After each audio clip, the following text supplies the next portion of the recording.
할렐루야. 오늘 민수기 16장 41절에서 50절까지 말씀을 함께 봤습니다. 오늘 말씀의 제목을 이렇게 정했습니다. 순종의 면류관을 구하라, 이렇게 말씀을 정했습니다.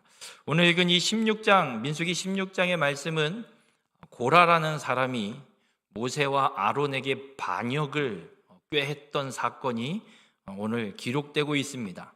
그리고 바로 17장에는 그 반역의 일 때문에 하나님께서 지도자로 세운 자, 그리고 하나님께서 제사장으로 세운 자가 누구인지를 판별해 주시는, 확인시켜 주는 이 지팡이 사건이 17장에 기록되는 모습을 우리는 보게 됩니다. 오늘 이 말씀을 통해서 하나님께서 펼쳐가시는 역사에 반역을 꾀하는 권위주의자가 되지 마시고 하나님께 순종의 면류관을 구하는 우리 모든 믿음의 성도님들이 되시길 주님의 이름으로 축원합니다. 오늘 본문의 반역 사건은 고라로부터 이 사건이 시작됩니다. 역모를 꾀한 주동자가 고라라는 사람입니다. 이 고라는 레위 지파 사람입니다. 레위 지파 그러면 어떤 사람, 어떤 지파인지 예상이 되실 겁니다. 이 고라의 반역 사건, 레위 지파에 있었던 이 고라가 모세와 아론을 보면서 이런 생각을 한 것 같습니다. 왜 쟤네 둘만 저기서 저러고 있지? 나도 잘할 수 있는데, 아니 내가 하면 쟤들보다 훨씬 더 잘할 것 같은데 나도 저 자리에 가고 싶다. 그런 생각, 그런 욕심이 생겨서 일어난 사건이 오늘 이 고라의 반역 사건입니다. 우리가 이 고라의 반역 사건을 말씀을 보기 전에 권위에 대한 정리를 좀 할 필요가 있습니다. 성경에서 말하고 있는 권위가 도대체 무슨 의미인가? 어떤 것이 성경에서 말씀하는 권위인가? 마태복음 5장, 6장, 7장은 예수님께서 제자들과 무리들을 산에 불러 모으시고 말씀을 가르쳐 주셨던 산상수훈의 말씀이 기록되어 있습니다. 그 산상수훈의 말씀을 예수님께서 무리들에게 다 전하시고 말씀을 딱 끝냈을 때 그 말씀을 듣는 무리들의 반응이 마태복음 7장 29절에 이렇게 기록되어 있습니다. 이는 그가 가르치는 것이 권위 있는 자와 같고 그들의 서기관들과 같지 아니함일러라, 이렇게 기록합니다. 예수님께서 사람들에게, 무리들에게 어떻게 예수 그리스도를 믿어 구원받은 하나님의 백성이라면 어떻게 살아가야 되는지에 대한 말씀을 예수님이 가르쳐 주셨을 때 그것이 권위 있는 자가 가르쳐 주는 것과 같다. 모든 사람들이 그렇게 반응을 보였습니다. 여러분, 예수님은 하나님께 모든 권세를 받은 분입니다. 그러기에 예수님께서 가르치시는 말씀은 권위가 있는 겁니다. 여러분, 권위는 다른 게 권위가 아닙니다. 예수님의 말씀과 같이 하나님의 권세를 받아서 주의 말씀을, 하나님의 말씀을 선언하고 가르치고 선포하는 것이 권위임을 잊지 마시길 바랍니다.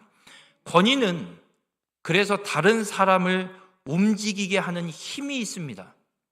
예수님께서 말씀을 가르치셨을 때 제자들뿐만 아니라 그 말씀을 듣기 위해 따라다녔던 수많은 사람들도 마음이 요동했고 주의 말씀을 듣고 그들의 삶이 변화해지는 모습들을 우리 성경을 통해 보게 됩니다.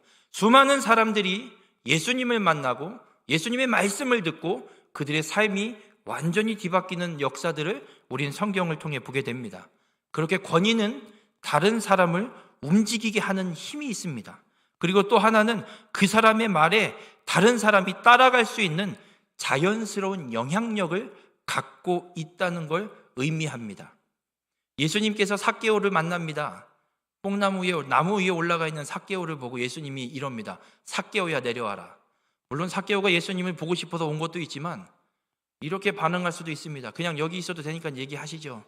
내려가면 제가 너무 키가 작아집니다. 제가 처갓집에 가면 저희 처남 처제가 있는데 키가 되게 큽니다. 처남이 186이에요. 가면 항상 이래요. 앉아서 얘기해. 삭개오도 그럴 수 있습니다. 사람들이 너무 모여있고 예수님이 부르지만 그냥 말씀하시죠. 왜요? 이럴 수도 있습니다. 그러나 예수님이 부르십니다. 삭개오야 내려오라. 예수님의 말씀이 삭개오에게 영향이 끼쳐집니다. 삭개오는 즉시 내려오고 예수님을 집으로 영접하고 나의 재산의 절반을 팔아 가난한 자들에게 나눠주고 토색한 게 있으면 내 갑절로 갚겠습니다. 이런 자연스러운 영향력을 끼치고 있다는 것이 바로 권위라는 것입니다. 여러분, 이 권위는 내가 갖고 싶다고 해서 가질 수 있는 게 아닙니다. 절대 착각하시면 안 됩니다. 나도 그런 권위를 좀 갖고 싶은데 내가 가질 수 있는 게 아닙니다. 하나님께서 주시는 것임을 잊지 마시길 바랍니다. 하나님이 주시지 않으면 권위가 없는 겁니다. 권위가 없다고 해서 믿음이 없는 건 아닙니다. 하나님께서 내게 권위를 주셔서 내가 이 말씀을 갖고 누군가에게 전하고 이야기를 하는데 그 사람이 영향을 받고 그 사람의 삶이 변한다면 하나님이 권위를 주신 겁니다. 그냥 감사하면 됩니다. 그런데 이 권위가 내게 없다는 걸 아는 사람들이 있습니다. 내게는 권위가 없네. 백날 말해도 사람들이 듣질 않네. 말해도 반응들이 없네. 이 권위가 없다라는 걸 아는 사람들이 어떤 행동, 어떤 모습으로 바뀌냐면 권위주의자로 바뀝니다. 여러분, 이 권위주의자는 권위가 아닙니다. 이 권위주의는 권위가 아닙니다. 전혀 다른 겁니다. 권위주의는 높은 자리, 높은 지위에 올라앉고 싶은 욕심, 권위를 그 자리로 착각해서 오해해서 높은 자리에만 올라가려고 애쓰는 것, 이것이 권위주의입니다. 여러분, 오늘 고라의 반역도 이 권위주의에서 비롯된 반역 사건입니다. 고라는 모세와 아론을 보면서 좀 화가 났습니다. 왜 저 둘만 저 자리에서? 나도 저기에 올라가고 싶다. 나도 저 자리에 서 있어 보고 싶다. 여러분, 이 권위주의의 자리에 혹은 이 권위주의의 옷을 입고 싶어 하는 건 누구나 갖고 있는 사람들의 욕망입니다. 조금이라도 있습니다. 사촌이 땅 사면 배 아프시죠? 권위주의입니다. 쟤는 땅 사는데 왜 나는 못 사? 나도 사고 싶다. 저 사람은 이만큼 이 자리에 앉는데 왜 난 그 자리에 못 가? 내가 왜 못 가? 내가 더 나은 것 같은데. 여러분, 누구나 조금이라도 이 권위주의, 이 높은 자리에 오르고 싶은 욕망을 누구나 다 갖고 있습니다. 그런데 높은 자리에 올라가고 싶은 이 욕망을 표현하거나 행동으로 실행하는 것, 이것이 교만이고 죄가 됨을 잊지 마시길 바랍니다. 그 생각이 들 수는 있습니다. 그렇다고 해서 그 생각을 실행하지 마시길 바랍니다. 고라는 그 생각이 들었습니다. 생각으로 그친 게 아니라 실행으로 옮겼습니다. 몇몇을 더 모으고 백성의 지휘관들 250명을 모아서 당을 만들어 버립니다. 250명. 가데스 바네아의 정탐꾼 10명이 왈가왈부 떠들었을 때 온 백성이 난리를 쳤습니다. 250명이면 이스라엘 족속을 충분히 바꾸고 내 편으로 만들 수 있을 만한 엄청난 괴력을 갖고 있을지도 모르겠습니다. 고라는 그렇게 교만과 욕망의 죄를 실행하고 행동하고 있는 것이 오늘 본문의 사건입니다. 그래서 고라가 모세와 아론을 찾아와서 던집니다. 야, 왜 니네만 그 자리에 있냐? 나도 좀 하자. 좀 나눠 먹자. 이야기합니다. 그 모세는 반역을 꾀하고 와서 이야기하는 고라를 향해서 몇 가지 이야기를 합니다. 오늘 읽진 않았지만 민수기 16장 9절에 이런 말씀이 있습니다. 이스라엘의 하나님이 이스라엘 회중에서 너희를 구별하여 자기에게 가까이 하게 하사 여호와의 성막에서 봉사하게 하시며 회중 앞에 서서 그들을 대신하여 섬기게 하심이 너희에게 작은 일이겠느냐. 여러분, 고라는 레위 자손이라고 말씀드렸습니다. 레위 지파는 제사장 지파입니다. 그런데 제사장직을 감당하는 건 아론의 후손들만 제사장직을 감당하게 되고, 아론의 후손이 아닌 다른 레위의 자손들은 성막에 관한 일들을 행하게 하나님이 명령하셨습니다. 그러니까 이 성막을 설치를 하고, 그리고 또 이동하기 위해서 성막을 다시 걷어들이는 일들, 그 일을 행하는 데 있어서 어느 부위, 어느 지역, 어느 부분은 누가 하고 지성소 안에 건 또 누가 하고, 이거에 대해서 하나님이 레위 자손들을 다 들어서 각각의 임무들을 다 맡겨 놓으셨습니다.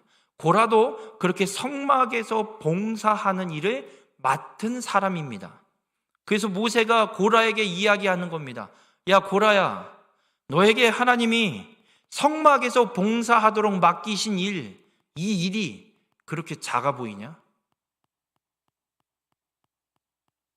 온 족속들, 이스라엘의 12지파들은 성막에 와서 봉사하고 싶어도 못한다. 너희는 성막을 위해 하나님이 봉사하도록 그 직임을 주셨는데, 그 성막을 위해 너희가 하는 일이 별 볼 일 없는 일로 생각되니? 여러분, 하나님이 맡기신 일은 크고 작은 것이 없습니다. 다 똑같습니다. 오늘 예배부 헌신 예배를 드리고 있습니다.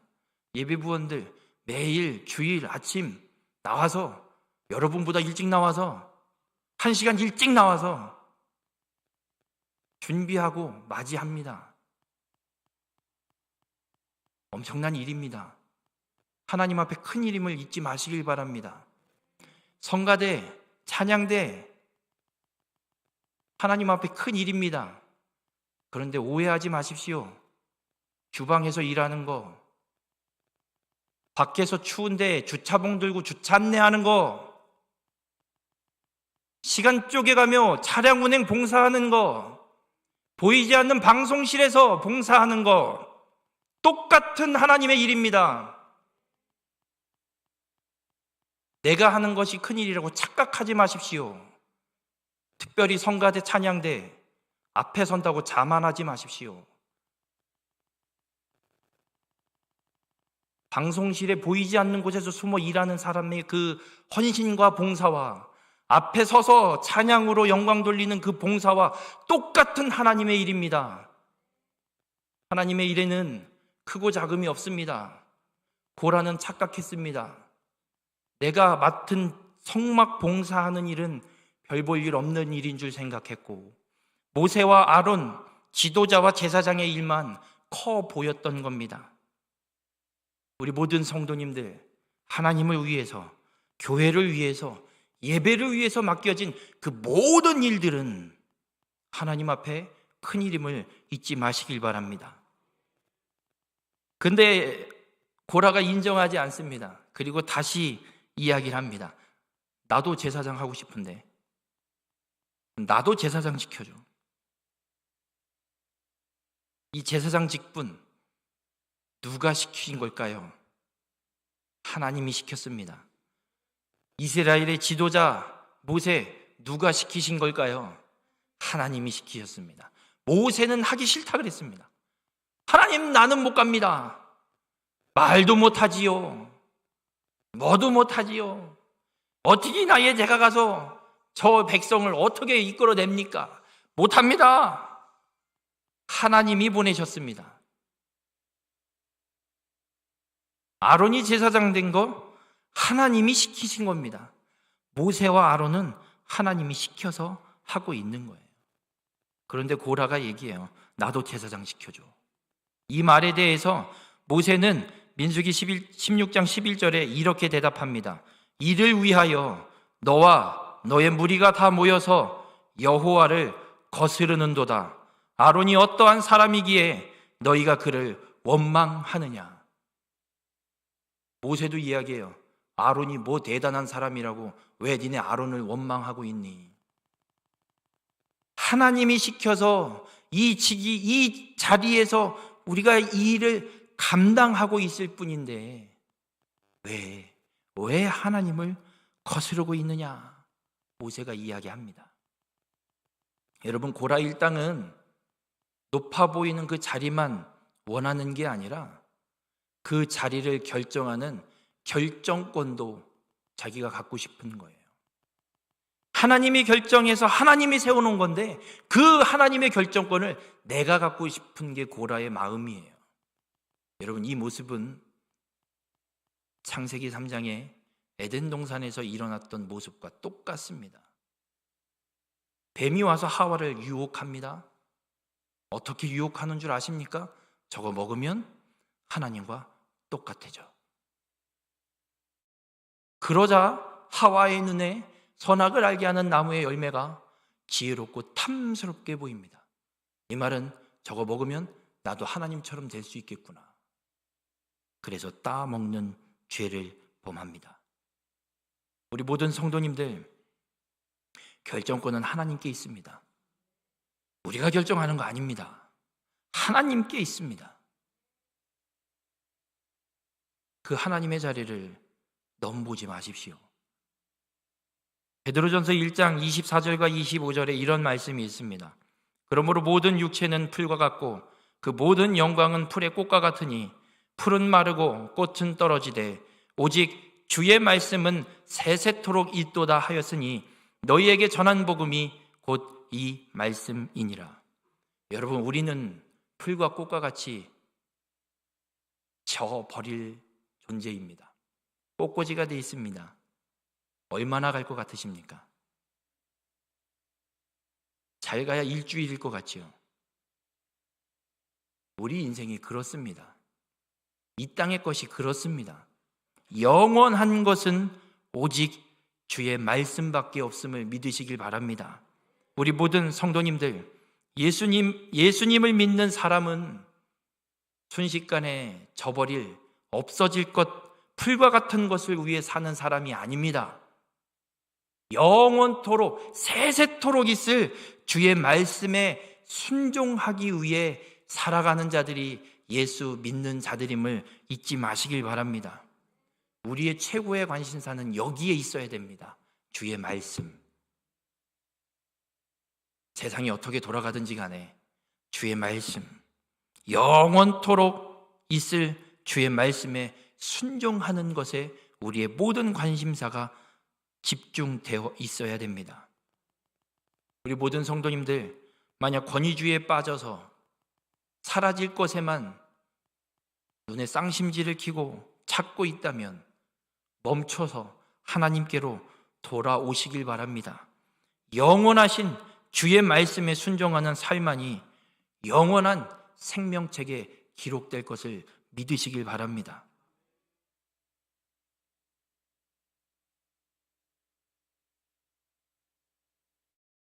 권위주의보다 더 위험한 것이 한 가지 더 있습니다.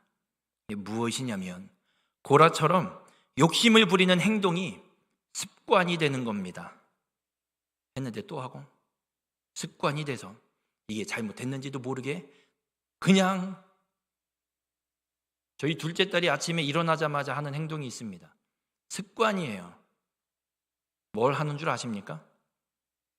거실에 나가서 TV 리모컨을 찾습니다. 그래서 약속을 했습니다. 일어나자마자 TV 리모컨 찾지 마. TV가 보고 싶으면 엄마한테 가서 엄마, 나 TV 봐도 돼요? 몇 분 봐요? 약속하고 봐. 여러분, 습관이 무섭습니다. 우리가 고라처럼 높은 자리에 올라가고 싶은, 이 땅에 사라질 것에 나의 모든 초점을 맞춰버리는 이 욕심과 이 욕망을 부리는 행동을 반복해서 습관이 돼버리면 고치기가 너무 힘듭니다. 그런 사람이 성경에 한 명이 기록되어 있습니다. 사울 왕이 있습니다. 이스라엘의 초대 왕이죠. 사울은 사무엘에게 기름 부음 받아서 이스라엘 백성의 왕이 되었습니다. 그래서 사울 왕 초기에는 다윗 못지않게 하나님의 말씀대로 이스라엘 백성들을 잘 다스렸던 사람입니다. 정말 잘 다스렸습니다. 그러다가 점점 자기 욕심대로 변해버립니다. 그러자 다윗이 등장합니다. 다윗이 등장하니까 사울 왕이 내 왕권의 위협을 받아서인지 다윗을 죽이는 일에 자신의 모든 왕권을 다 사용해 버립니다. 다윗 잡으러 이스라엘의 모든 군사를 다 일으켜서 정말 속된 말로 지구 끝까지 쫓아가서 내가 너를 잡아 죽이리라라는 작전으로 모든 군사를 일으켜서 다윗을 잡는, 죽이는 일에 사울이 그의 말년의 일생을 다 써버립니다. 그러다 결국 하나님은 사울을 버리고 다윗을 그 다음 왕으로 사용하시기로 세우셨습니다. 사울이 그렇게 하나님께 버림받고 죽는 장면이 사무엘상 31장에 기록됩니다. 사울 왕이 어떻게 죽냐면 블레셋과 전쟁이 났습니다. 그 전쟁에서 죽게 되는데 전쟁에 패해서 도망가다가 블레셋 군사의 활에 맞아서 치명상을 입습니다. 더 이상 도망갈 수가 없어서 치명상을 입고 무기 든 소년, 그러니까 왕이 무기를 따로 들고 다니는 소년 병사가 하나 있습니다. 그 병사, 그 소년에게 사울 왕이 이래요. 할례 받지 않은 저 블레셋, 저 이방 족속에게 죽임당하느니 네가 날 죽여라. 명예롭게 죽고 싶다. 그랬더니 이 소년이 죽이지 않아요. 겁도 먹었고 어떻게 주인을 죽여요? 못 죽여요. 그러니까 사울이 자기 칼을 꺼내서 자기가 칼에 거꾸러져서 자살해서 죽습니다. 그리고 무기를 든 소년도 그 모습을 보고 그냥 있을 수 없어서 똑같이 자기도 자결합니다. 이 소년은 사울에겐 충신이었던 것 같습니다. 그렇게 사울 왕이 31장에 죽은 장면이 기록되어 있습니다. 그리고 사무엘 하 1장에 가면 이제 다윗이 왕으로 등극하는 장면이 나오는데요. 여기 한 아말렉 소년이 나타납니다. 도망쳐 나왔던 흔적이 몸에 고스란히 남아 있습니다. 옷에 막 흙이 묻어 있고 머리에도 흙이 묻어 있고 완전 정말 어디 그냥 구덩이에 빠졌다 나온 사람의 행색으로 다윗을 찾아와서 이야기합니다. 사울 왕이 죽었습니다. 이야기합니다. 다윗이 묻습니다. 그걸 네가 어떻게 아냐? 제가 확인하고 왔습니다.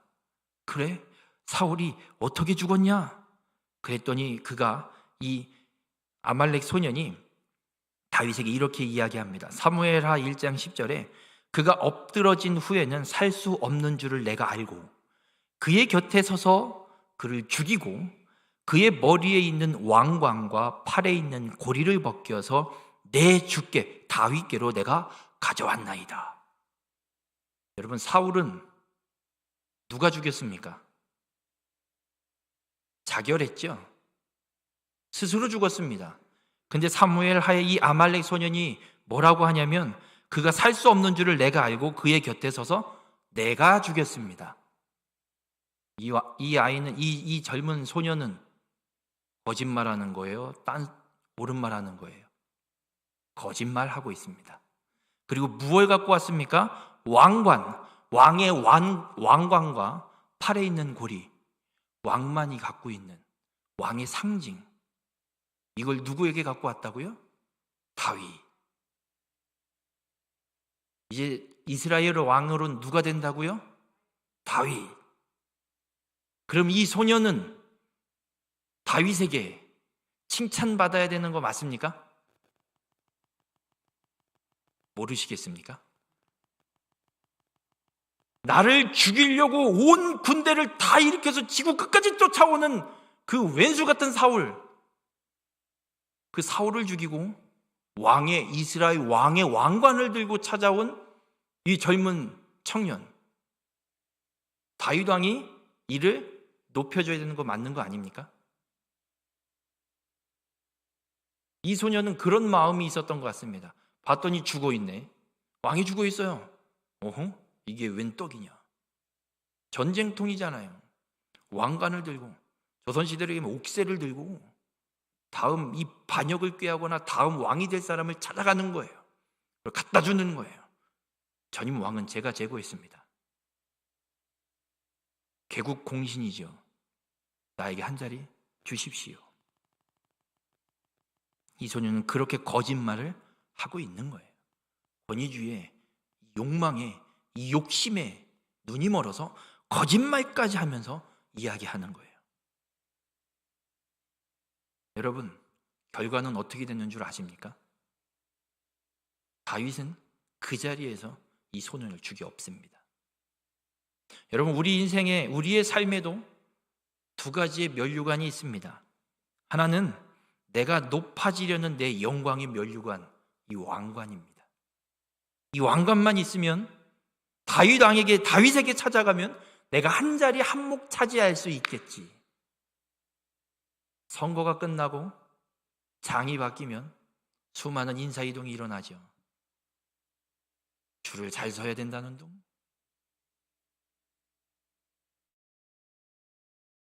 내가 높아지려는 내 영광의 면류관입니다. 또 다른 하나의 면류관이 있습니다. 하나님의 영광을 드러내고 싶은 순종의 면류관입니다. 여러분, 다윗이 왕관을 찾아온 이 소년을 왜 죽였는 줄 아십니까? 다윗이 사울을 죽일 기회가 없었는 게 아닙니다. 다윗에게는 몇 번 사울을 죽일 기회가 충분히 있었습니다. 위태로운 상황도 아니었습니다. 아주 편안하게 사울을 제거할 수 있는 기회가 있었음에도 다윗은 사울을 죽이지 않습니다. 이유는 하나입니다. 하나님이 기름 부은 자이기 때문에. 하나님 때문에 안 죽인 거예요. 그런데 감히 하나님이 기름 부어 세운 왕을 네가 죽여? 순종의 면류관을 구한 다윗은 내 높아지려는 영광의 면류관, 왕관을 구한 그 소년을 처단해 버리는 겁니다. 우리 모든 성도님들, 어떤 면류관을 구하고 계십니까? 고라의 눈에는 모세와 아론의 이 높은 자리, 지도자, 제사장의 자리, 정말 높은 자리로 보였던 것 같습니다. 그런데 모세와 아론은 높은 자리에 있는 게 아니었습니다. 그 자리는 높은 자리가 아니라 하나님의 말씀에 순종하는 자리였습니다. 하나님이 불러다 갖다 놓은 자리입니다. 그저 하나님이 말씀하셨기에 원치 않았는데, 능력이 없는 것 같았는데 그래도 하나님이 가라고 하셨고 하나님이 말씀하셨기에 순종의 길을 걸어가고 있는 것뿐이었습니다. 이 모세에 대해서 히브리서 기자는 이렇게 표현합니다. 믿음으로 모세는 장성하여 바로의 공주의 아들이라 칭함받기를 거절하고, 왕의 공주의 아들, 얼마나 편하고 탄탄대로를 살 수 있겠습니까? 그걸 거절하고 도리어 하나님의 백성과 함께 고난받기를 잠시 죄악의 낙을 누리는 것보다 더 좋아하고, 그리스도를 위하여 받는 수모를 애굽의 모든 보화보다 더 큰 재물로 여겼으니 이는 상 주심을 바라봄이라. 여러분, 모세는 예수님 몰라요. 예수님이 누군지도 몰라요. 그런데 모세가 이 자리에서 하나님의 말씀에 순종하는 이유, 이 원망과 불평을 쏟아내는 이스라엘 백성들을 이끌고 하나님의 말씀대로 약속의 땅으로 이들을 인도하는 그 일이 수천 년 뒤에 그리스도를 이 땅에 오게 하는 일인 줄도 모르지만, 하나님 말씀이기에 그 어떤 보화보다도 더 귀하고 더 큰 재물로 여기고 그 길을 걸어가고 있다라고 히브리서 기자는 분명하게 선언하고 있습니다. 우리 모든 성도님들, 예수 믿는 우리가 끝까지 구할 것, 주의 말씀에 순종하는 이 순종의 면류관임을 잊지 마시길 바랍니다. 영원하신 주님의 말씀, 어떻게 하면 내가 순종할 수 있을까? 이것을 찾는 자가 되시길 바랍니다. 어떻게 하면 좀 더 편하게 살까가 아니라, 어떻게 하면 좀 더 내가 가진 재산을 불릴까가 아니라, 어떻게 하면 좀 더 내가 유명해질까? 이게 아니라, 어떻게 하면 주의 말씀대로, 어떻게 하면 내 주변에 고아와 가부와 나그네를 섬길 수 있을까? 어떻게 하면 주의 말씀대로 내 이웃을 사랑할 수 있을까? 어떻게 하면 하나님이 기뻐하시는 일을 내가 할 수 있을까 찾는 자들이 되시길 바랍니다. 끝까지 순종의 면류관을 구하는 우리 모든 믿음의 성도님들이 되시길 주님의 이름으로 축원합니다. 우리가 믿음을 지키고 순종의 길을 끝까지 걸어가면 천국에서 충성된 종이라 칭찬받으면서 생명의 면류관을 받게 될 줄 믿습니다. 그런데 우리는 면류관을 받는 것으로 끝나는 게 아닙니다. 요한계시록 4장 10절에 사도 요한을 통해서 주님께서 천국의 모습을 환상으로 계시해 주십니다. 그걸 기록해 놓은 한 구절입니다. 24장로들이 보좌에 앉으신 이 앞에 엎드려 세세토록 살아계신 이에게 경배하고 자기의 관을 보좌 앞에 드리며 24장로들이 받은 관이 있습니다. 하나님께 받은 면류관이 있습니다. 그런데 세세토록 살아계신 이 예수 그리스도 그 하나님 앞에 경배하고 받은 그 면류관을 보좌 앞에 돌려드리고 있다. 이것이 천국의 모습이라 우리에게 말씀하고 있어요. 우리 모든 성도님들, 우리가 왜 면류관을 그 생명의 면류관을 받아야 되는 줄 아십니까? 천국에서 영원히 살아계신 그 주님을 만날 때 경배하고 그 면류관을 돌려드리기 위해서입니다. 받는 게 끝이 아닙니다. 우리는 그 면류관을 천국에서 주님을 뵙고 돌려드리게 될 줄 믿으시길 바랍니다. 모든 영광 받으시기 합당한 주님께 이 모든 영광의 면류관을 돌려드리는 그 끝까지 순종의 길을 걸어가는 우리 모든 성도님들이 되시길 주님의 이름으로 축원합니다. 고라 일당 반역을 꾀했고 하나님은 그 고라 일당을 심판하셨습니다. 오늘 32절에 땅이 그 입을 열어 그들과 그들의 집과 고라에게 속한 모든 사람과 그들의 재물을 삼켜버립니다. 하나님께서 모세를 통해 말씀하신 대로 고라의 가족, 그 고라의 집안, 그리고 그와 속했던 작당했던 집안들 땅으로 싹 다 처분해 버리십니다. 그리고 고라와 함께했던 지휘관 250명이 있습니다. 하나님이 말씀합니다. 각자 하나씩 향로를 갖고 와라. 250개의 향로, 아론도 향로를 갖다 놓습니다. 그리고 향을 피웁니다. 250명, 한 명의 오차도 없이 정확하게 250명을 그 향로에 불이 나와서 그 250명을 다 불살라 버립니다. 여러분, 하나님은 정확하십니다. 한치의 오차도 없으신 분입니다. 그렇게 하나님이 고라와 함께 반역을 꾀한 자들을 심판하셨는데 이스라엘 백성들의 반응은 이렇습니다. 하나님의 심판을 보고도 이스라엘 백성들은 모세와 아론을 또 원망합니다. 야, 어떻게 하나님 백성을 죽이냐? 참, 해도 너무하시네. 어떻게 자기 백성을 자기가 죽여? 아니, 해도 너무한 거 아닙니까? 그들이 한 짓은 생각도 안 하고. 그래서 하나님이 또 진노하십니다. 이스라엘 회중에 연병이 내려져서 연병이 퍼지기 시작합니다. 이때 모세가 아론에게 명령합니다. 향로를 들고 가서 이스라엘 백성들을 위해 속죄하라고. 아론이 향로를 들고 가서 이스라엘 백성 회중 가운데 서서 속죄하고 연병으로 죽은 자와 아직 죽지 않고 살아있는 자 사이에 섭니다. 그때 연병이 그칩니다. 여러분, 아론이 서 있는 이 자리는 예수 그리스도를 예표하는 자리입니다.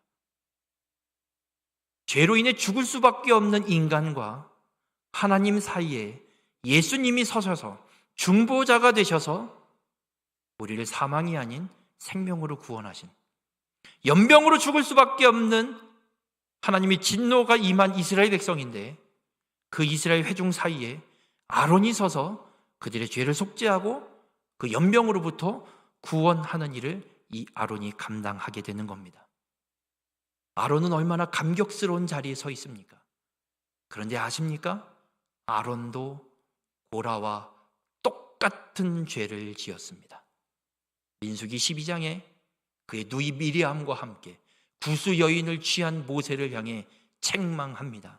야, 네가 어떻게 해? 똑같은 일을 했던 아론. 그런 아론이 지금은 이스라엘 회중을 그들을 위해, 그 백성을 위해 속죄하고 연병해서 구원하는, 살려내는 일에 쓰임받는 영광스러운 직분을 아론이 지금 수행하고 있습니다. 우리 모든 성도님들, 우리도 이렇게 믿음에 실패해서 쓰러질 때가 있습니다. 그러나 하나님께로 돌아오면 하나님께서 영광의 도구로 우리를 사용하심을 잊지 마시길 바랍니다. 아론은 그렇게 하나님 앞에 영광스러운 직임에 사용됐는데 고라는 어떻게 됐을까요? 고라 때문에 250명이 죽었습니다. 고라의 또 다른 후손들이 있을 거 아니겠습니까? 그 또 다른 고라의 후손들은 역사 속에 치욕의 가문으로 남았을 겁니다. 하나님을 거스렀던 가문. 그 수치스러운 고라의 후손, 과연 그들은 그냥 수치스러운 가문의 후손으로 남았을까? 아니면 아론처럼 믿음으로 다시 회복되었을까? 시편 한 편을 읽어드리겠습니다. 시편 84편의 말씀입니다. 만군의 여호와여, 주의 장막이 어찌 그리 사랑스러운지요. 많이 들어보셨던 시편이기도 합니다. 내 영혼이 여호와의 궁정을 사모하여 새약함이여, 내 마음과 육체가 살아계시는 하나님께 부르짖나이다. 나의 왕, 나의 하나님, 만군의 여호와여, 주의 대단에서 참새도 제 집을 얻고 제비도 새끼들 보금자리를 얻었나이다. 주의 집에 사는 자들은 복이 있나니 그들이 항상 주를 찬송하리이다. 주께 힘을 얻고 그 마음에 시온에 내려가 있는 자는 복이 있나이다. 그들이 눈물 골짜기로 지나갈 때 그곳에 많은 샘이 있을 것이며 이른 비가 복을 채워주나이다. 그들은 힘을 얻고 더 얻어 나아가 시온에서 하나님 앞에 각기 나타나리이다. 만군의 하나님 여호와여, 내 기도를 들으소서. 야곱의 하나님이여, 귀를 기울이소서. 우리 방패이신 하나님이여, 주께서 기름 부으신 자의 얼굴을 살펴보옵소서. 주의 궁정에서의 한날이 다른 곳에서의 첫날보다 나은즉 악인의 장막에 사는 것보다 내 하나님의 성전 문지기로 있는 것이 좋사오니, 여호와 하나님은 해요 방패이시라. 여호와께서 은혜와 영화를 주시며 정직하게 행하는 자에게 좋은 것을 아끼지 아니하실 것임이니이다. 만군의 여호와여, 주께 의지하는 자는 복이 있나이다. 우리가 많이 들어본 시편입니다. 이 시편의 표제 제목에 뭐라고 써 있는 줄 아십니까? 고라 자손의 시. 여러분, 가장 수치스러웠던 가문이 최고의 영광과 찬양을 고백하는 가문이 되었습니다. 주의 궁정에서의 한날이 다른 곳에서의 첫날보다 나은즉 악의 장막 안에 사는 것보다 내 하나님의 성전 문지기, 밖에 있어도 하나님의 성전 문지기로 사는 것이 훨씬 더 좋습니다. 이 믿음의 고백을 고라의 후손들이 하고 있습니다.